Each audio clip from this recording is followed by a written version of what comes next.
Don't forget to like, share, comment and subscribe to Sayyid Saad Qadri. अस्सलामु अलैकुम वरहमतुल्लाहि वबरकातुहू। आज हम बात करेंगे हुसैनी ब्राह्मणों के बारे में। जी हाँ, आपने सही सुना, मैंने कहा हुसैनी ब्राह्मण। आप कहेंगे भाई ब्राह्मण तो हिंदू होते हैं और हज़रत हुसैन रज़ी अल्लाह ताला अन्हु तो नवासे रसूल सल्लल्लाहु अलैहि वसल्लम। ये हुसैनी ब्राह्मण क्या हुआ?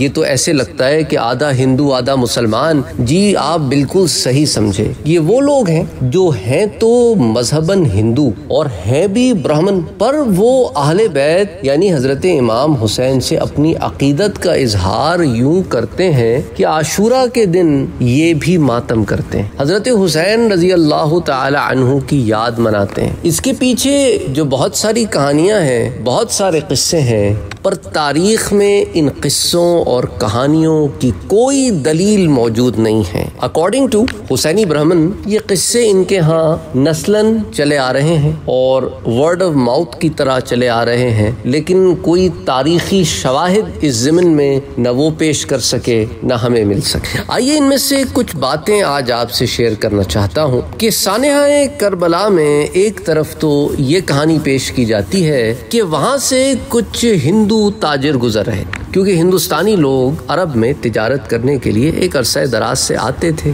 तो जब वो वहाँ से गुजर रहे थे तो उन्हें खबर हुई कि करीब ही एक जंग हो रही है। जब तफ्तीश की तो पता चला कि उमवी हुक्मरान नवासे रसूल हजरत इमाम हुसैन के खिलाफ जंग कर रहा, आपसे जंग कर रहा है। तो उन्हें जब खबर हुई तो वो चूंकि हुजूर सल्लल्लाहु अलैहि वसल्लम के अकीदतमंद थे, वो भी इस जंग में शामिल। एक किस्सा कुछ यूं बयान किया जाता है और वो सब के सब वहाँ शहीद हो गए। एक किस्सा बयान किया जाता है शहीद हो गए, वो टर्मिनोलॉजी जो किताबों में लिखी है। वैसे तो शहादत का लफ्ज मुसलमान के ऊपर उसका इतलाक होता है, गैर मुस्लिम के लिए लफ्ज शहीद इस्तेमाल नहीं होता, क्योंकि लफ्ज शहीद सिर्फ कोई वर्ड नहीं है, ये एक आइडियोलॉजी है, इस्लामिक आइडियोलॉजी है, इस्लाम का एक तसव्वुर है। शहादत एक मर्तबा है, एक रुतबा है, उसको हासिल करने के बाद आने वाली जिंदगी में इनामात हैं, इकरामात हैं। ये शहादत कोई वर्ड नहीं है जिसे इतना लूजली इस्तेमाल कर दिया जाए, जैसा कि आजकल बॉलीवुड वगैरह की मूवीज में आप देखते होंगे कि शहीद का लफ्ज हर एक के लिए इस्तेमाल होने लग गया है, चाहे वो किसी भी धर्म से ताल्लुक रखता हो। हालांकि लफ्ज शहीद का इतलाक सिर्फ मुसलमान के लिए हो सकता है, क्योंकि ये अरबी का ऐसा वर्ड है जो एक दीनी इस्तिलाह है, रिलीजियस टर्मिनोलॉजी है। बहरहाल कहानी में इस तरह है कि वो सब के सब मर गए। बात कहते हैं कि नहीं, उनमें से एक शख्स गिरफ्तार हो गया और वो गिरफ्तार होने के बाद, यानी अजीब सी बात है, उमवी फौज जिसने नवासे रसूल सल्लल्लाहु अलैहि वसल्लम को तक शहीद कर दिया, इस हिंदू ब्राह्मण को सिर्फ गिरफ्तार किया और फिर छोड़ दिया उस काफले वालों के हाथ जिस काफले से वालों के साथ ये यहाँ तक आया था। और कमाल की बात है, उस काफले में उसके सातों के सातों बेटे भी मौजूद थे, जो कि यूजुअली होता नहीं है कि इंसान इतने बड़े परिवार को लेकर, खानदान को लेकर, साथ के साथ लड़कों को लेकर काफले में तिजारत के लिए निकल पड़े। जबकि उसके साथ एक कहानी ये भी जुड़ी हुई है कि ये वो शख्स है जिसने हुजूर सल्लल्लाहु अलैहि वसल्लम से मदीने में आकर मुलाकात की और आपका अकीदतमंद हुआ, पर इस्लाम कबूल नहीं किया। इसके भी कोई तारीखी शवाहिद मौजूद नहीं है। ये कहानियां हैं जो किताबों में लिखी हुई हैं, जिनकी हकीकत और तारीख दोनों खाली है, लेकिन आपको बताना मकसद ये है कि क्या क्या कहानियां मौजूद। और उसने अपनी अकीदत का इजहार भी किया और कहा कि मैं जब तक जिंदा हूँ आपकी आल के साथ वफा करता रहा। फिर एक कहानी कुछ इस तरह भी है कि ये वो शख्स था कि जिसको औलाद नहीं होती थी, और औलाद नहीं होती थी तो इसने और इसकी बीवी ने हजरत हुसैन रजी अल्लाह ताला अन्हु को अप्रोच किया और उन्होंने आपके लिए दुआ की। तो इस शख्स के उसके बाद 7 लड़के पैदा हुए और यही वो 7 लड़के थे जो करबला की जंग में शहीद हो गए, अकॉर्डिंग टू द वर्ड। ना मैं अपने अल्फाज नहीं इस्तेमाल कर रहा, क्योंकि जैसा मैंने आपको एक्सप्लेन किया कि इस्लाम में शहादत का रुतबा सिर्फ मुसलमान को मिलता है। तो एक कहानी में ये अल्फाज आते, और कुछ कहानियों में कुछ और अल्फाज भी आते हैं, वो भी मैं आपसे जिक्र करूंगा, जो आमतौर पर आपने शायद यूट्यूब पर एक वीडियो भी देखी हो जो बड़ी प्रोफेशनली बनाई गई है और उसमें वॉइस ओवर दिया गया है कि वो कहते हैं कि हज़रत हुसैन रज़ी अल्लाह ताला अन्हु की जो ज़ौजा मोहतरमा जिनका ताल्लुक ईरान से था, उनकी बहन थी एक, जिसकी शादी हिंदुस्तान के एक बादशाह से हुई, और हज़रत इमाम हुसैन की उस बीवी का ताल्लुक ईरान से था जिसका नाम शहरबानो था, और उनके वतन से हज़रत इमाम ज़ैनुल आबिदीन पैदा हुए थे। तो कहानी कुछ इस तरह जोड़ती है इस रिश्ते को कि शहरबानो की एक बहन थी महरबानो, जिसे चंद्रलेखा हिंदी में उसके कहते हैं, उसका नाम था, और उसकी शादी हिंदुस्तान के बादशाह चंद्रगुप्ता से थी, तो उसकी बीवी थी। तो अब जब यजीद ने इमाम हुसैन को कत्ल करने का इरादा कर लिया, तो इमाम हुसैन के बेटे इमाम ज़ैनुल आबिदीन, जिनका असल नाम अली था, उन्होंने चंद्रगुप्ता को मदद के लिए खत लिखा। चंद्रगुप्ता खालू हुए क्योंकि उनकी खाला चंद्रगुप्ता की बीवी थी। तो इस मोरियाई बादशाह ने एक बहुत बड़ी फौज इराक भेजी थी, लेकिन जब वो मदद को पहुंची तो उस वक्त तक करबला का वाकया हो चुका था। एक कहानी इसमें ये भी जोड़ी जाती है, इसलिए वो कहते हैं कि लाहौर और हुसैनी ब्राह्मणों का एक बड़ा ताल्लुक है, और वक्त के साथ साथ जब ये हुसैनी ब्राह्मण सारे हिंदुस्तान में फैले तो जहाँ जहाँ गए वहाँ वहाँ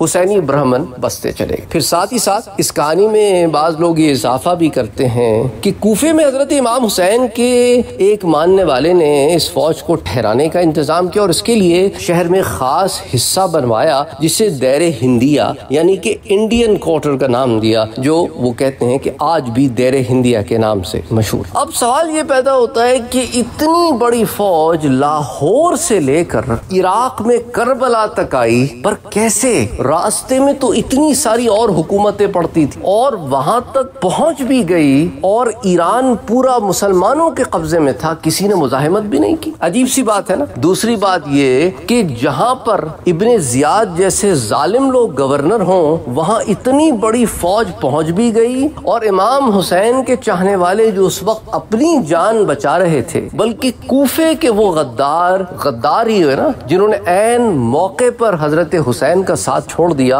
उन्होंने इतनी बड़ी फौज को ठहराने का इंतजाम भी कर लिया, और इब्ने जियाद ने कुछ किया भी नहीं। वो जालिम, वो सफ़ाक इब्ने जियाद जिसने नवासे रसूल को शहीद किया, उसने इतनी बड़ी फौज के साथ कुछ ना किया। अजीब सी बात। तो एक तरफ तो ये कहानी सुनने को मिलती है, दूसरी तरफ जैसा कि मैंने आपसे जिक्र किया कि वो दूसरी कहानी सुनने को मिलती है कि एक हिंदू आदमी जिसके 7 लड़के सब के सब इस जंग में मारे गए, सिवाय उसके वो बच गया और फिर वो वापस गया। अब आप ये भी पूछेंगे कि भाई वो कौन आदमी था जिसके 7 बेटों ने इस जंग में शिरकत की और मारे गए? उसका नाम किताबों में राहिब दत्त आता, और ये वही राहिब दत्त है कि जिसे फिर यजीदी फौज ने गिरफ्तार किया और उस काफले वालों को वापस किया जिस काफले को ये सामान सौंपकर इस जंग में शामिल होने आया। तो ये कहानी उस कहानी से मुख्तलिफ है कि जब चंद्रगुप्त मौर्य ने इतनी बड़ी फौज हजरत हुसैन के लिए भेजी। ये तो अलग अलग कहानियां हैं। तो अब राहिब दत्त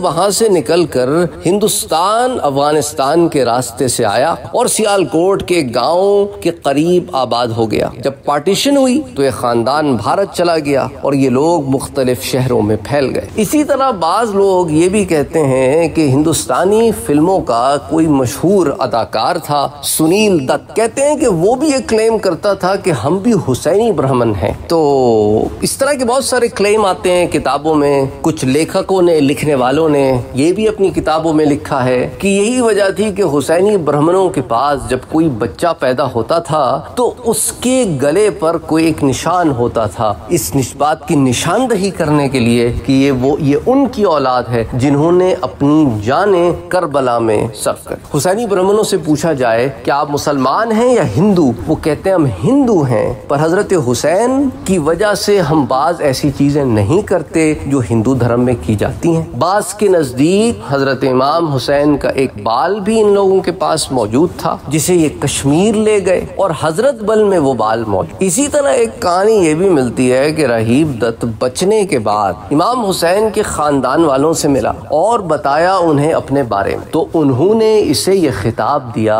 कि आज से तुम हुसैनी ब्राह्मण हो। अजीब सी बात है, खानवादा नबूवत अहले बैत तो इस्लाम की दावत देते, बुत के पूजा करने वालों को उनके धर्म पर कायम रहने की शिक्षा नहीं देते। अजीब सी बात है कि हजरत हुसैन अहले बैत रसूल और वो एक बुत की पूजा करने वाले को एक ऐसा टाइटल दें, ये भी बात बड़ी अजीब सी मालूम होती है। अगेन बहुत सी कहानियां हैं पर सबूत इन कहानियों का कहीं पर कोई नहीं मिलता। इसी तरह बास कहते हैं कि इन्हें सुल्तान का लक़ब दिया अहले बैत ने और यूं फिर ये सुल्तान रहीब दत्त कहलाए। अगेन इसका भी कोई सबूत नहीं मिलता। बाज़ लोगों ने अपनी किताबों में रहीब दत्त के लड़कों का जिक्र भी किया है और ये भी जिक्र किया है कि रहीब दत्त और उसके साथ लड़कों के साथ साथ 2 और ब्राह्मण भी शरीक थे। तो कुल मिला के ये 10 लोग हुए। जहां आपको 10 का नंबर मिलता है वहां उसकी तफसील भी आती है कि ये 10 लोग काफिला छोड़कर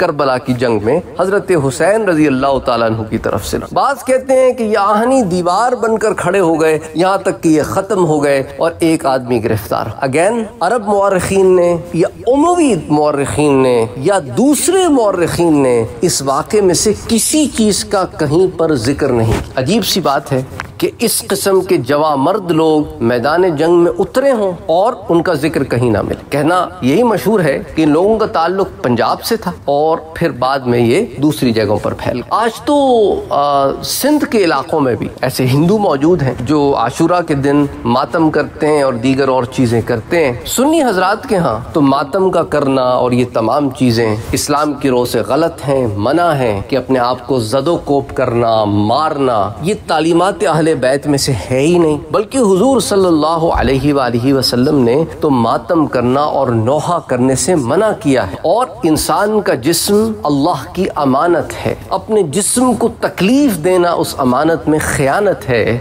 मोहब्बत का ये एक अजीब तरीका है। मोहब्बत है तो अमल करो उन तालीमात पर जो अहले बैत की तालीमात। बहरहाल सुन्नी हजरात के यहाँ तो इसको यूं ही देखा जाता है। अगेन आपसे बात करना ज़रूरी थी कि बहुत सारी बातें हमारे यहाँ सर्कुलेट होती रहे लेकिन उनका हकीकत से कोई ताल्लुक हो ये ज़रूरी नहीं। और जब बातें बहुत ज़्यादा फैल जाती हैं तो लोग उसे हकीकत समझने लगते। लेकिन तारीख़ी एतबार से भी और रैशनल ग्राउंड्स पर भी ये कहानियाँ कुछ जुड़ती नज़र नहीं आती। बल्कि मालूम तो ये होता है कि वक्त के धारे में कुछ लोगों ने इन कहानियों को बना लिया और ताना बाना जोड़कर अपने आप को किसी से जोड़ने की कोशिश। उसके पीछे कोई भी रीज़न हो सकता है। बहरहाल अस्सलामु अलैकुम व रहमतुल्लाहि व बरकातहू। Don't forget to like, share, comment and subscribe to Sayyid Saad Qadri.